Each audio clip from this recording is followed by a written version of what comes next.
So in today's show, we are going to talk about the ripple effects of the decisions and actions that we take. Welcome to the morning JB show. Welcome to the Rise to Thrive show. I am your host, James Boorman.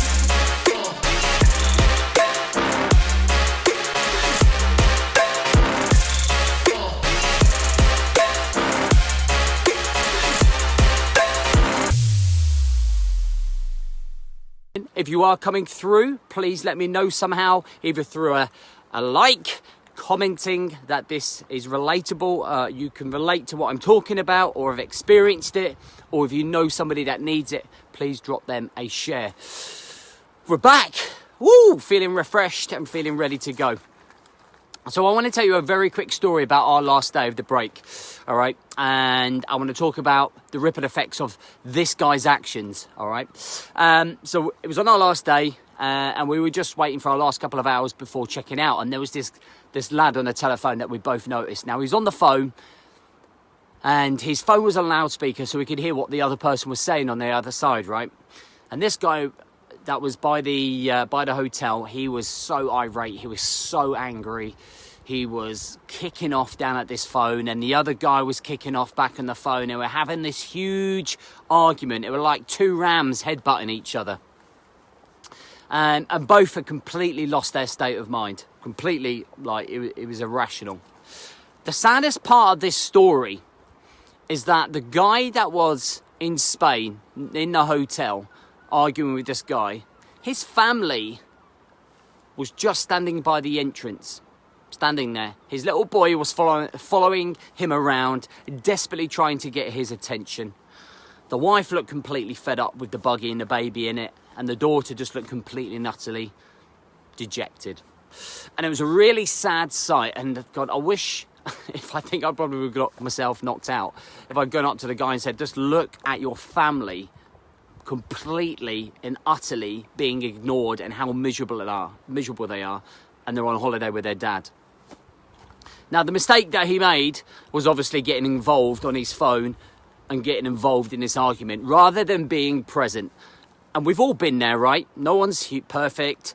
Okay, no one is any different sometimes. It all just comes down to the way our state of mind is, right? And how present we are in the moment. And the decision that he decided to make was that he was going to be fully engaged in this argument.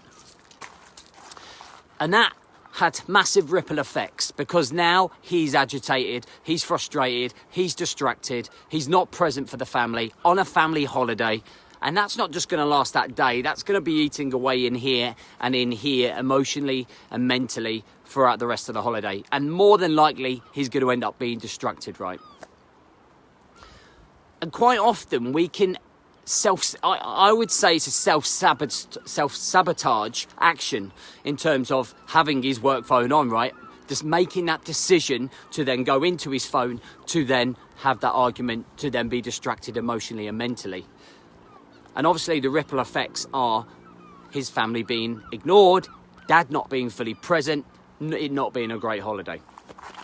Now, there are many things that we do in terms of not necessarily being on holiday, actions, decisions that we make in everyday life, like drinking, like deciding that we're going to stay at work for an extra 2 hours, like deciding that we're going to work at home, like deciding that we're not going to go to the gym and we're going to make excuses.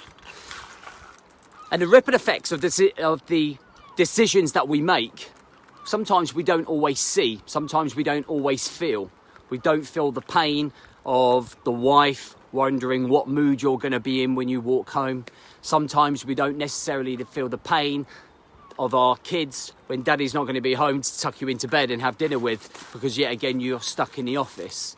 We don't feel the pain of the neglect as your wife sits on the sofa and you have your laptop on your lap whilst you work, and she's kind of wondering, is that laptop or phone more important than what I am?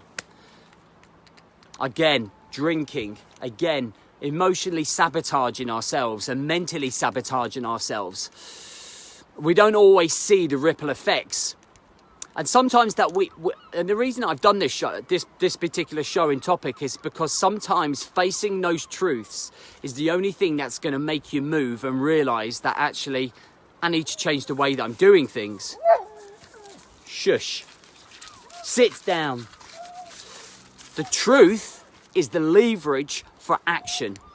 And as painful as it is to say, yes, that's me. Yes, I make bad decisions. Yes, I go into these self-sabotaging actions and these self-sabotaging decisions that I make.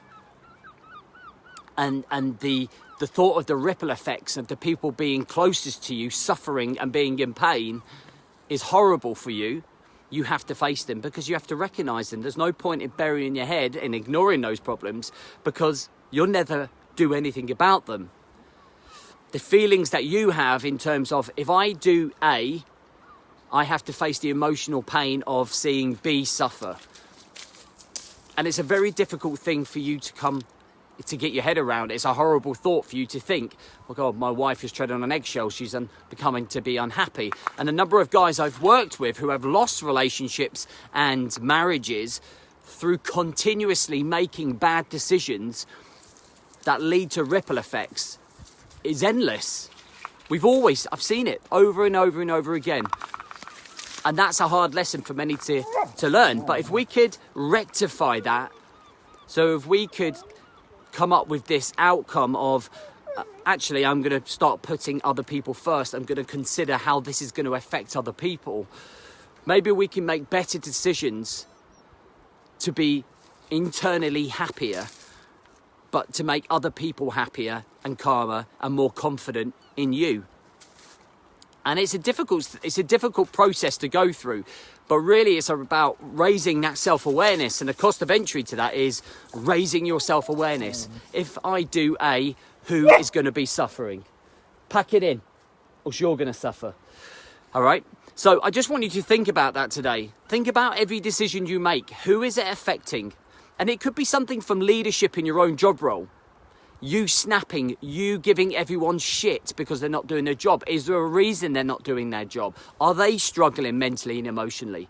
It's about having a secondary thought without reacting impulsively. How can we control those emotions and the things that we say and the decisions that we make so that we can get the best out of our team at work, so they can get the best out of our team at home, so they can get the best out of everyone and not other people are suffering around you? Just taking that time to stop and think about what you're doing could make massive decisions turn in your favour down the line. Because lots of micro bad decisions will only lead to a huge bad decision and huge bad outcomes down the line. Okay? It's just about thinking about this. It's just about raising your self-awareness about it. It's just about making it a little bit more conscious about the decisions that you are making and the people that it's affecting. I hope that helps somehow, some way. Next Monday, we'll be starting the 5-day Fire It Up Challenge, which is my free 5-day Fire It Up Challenge. Costs you nothing but time. Okay, not a lot of time either. Just to start giving you an insight in how to improve yourself. So if you know anybody that wants that will benefit from it, that have already done the challenge before, tag them, let them know, share this, and let's start raising your self-awareness so that you can live a much fulfilling, happier lifestyle. JB out.